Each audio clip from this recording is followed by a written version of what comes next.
Warren, this is a question from a member of the House of Lords in Westminster who happens to be here today, who also is a shareholder of the company. This is Lord Gadia, who says, you've written, we hope to invest significant sums across borders. So what's your appetite to invest in the UK and Europe, and how will Brexit impact that? And while we're at it, what's your advice for solving UK's Brexit dilemma? That's yours, Warren. Well, I will tell you this. I mean, I gave an interview to the Financial Times, and I don't do that very often. But one of the considerations I have is that I would like to see Berkshire Hathaway better known in both the UK and Europe. And the FT audience was an audience that I hoped would think of Berkshire more often in terms of when businesses are for sale. Our name is familiar, I think, pretty much around the world, in at least financial circles, but there's no question, if anybody's going to sell a large business in the United States, they're going to think of Berkshire. They may decide for other reasons they'd rather do it differently, but they will think of Berkshire.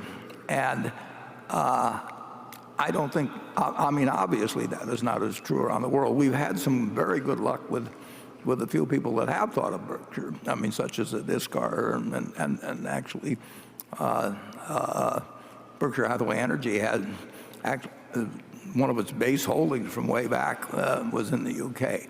But I was looking, in doing that interview, I was willing to spend 3 hours with the FT reporters in the hope that when they write the story, that somebody someplace thinks of Berkshire that wouldn't otherwise think of it. And we'd love to put more money into the UK.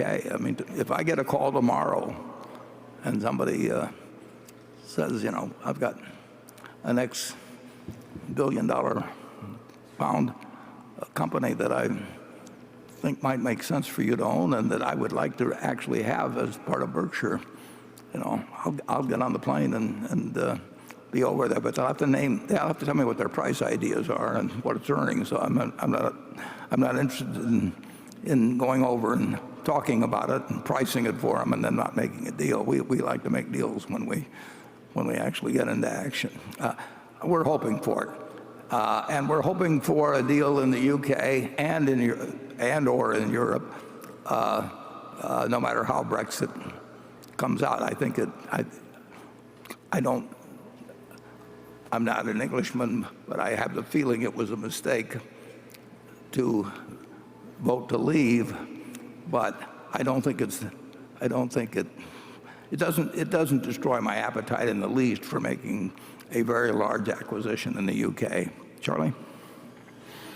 Well, all my ancestors came from Northern Europe, so I'm very partial to the place. On the other hand, if you ask me how I would vote on Brexit if I lived in Britain, I don't even know. It just strikes me as a horrible problem. And I'm glad it's theirs, not mine. But if I called you tomorrow and said we had a deal in UK, you'd tell me. I would go in a minute. Yeah. Yeah. Those are my kind of people. I understand them. Yeah.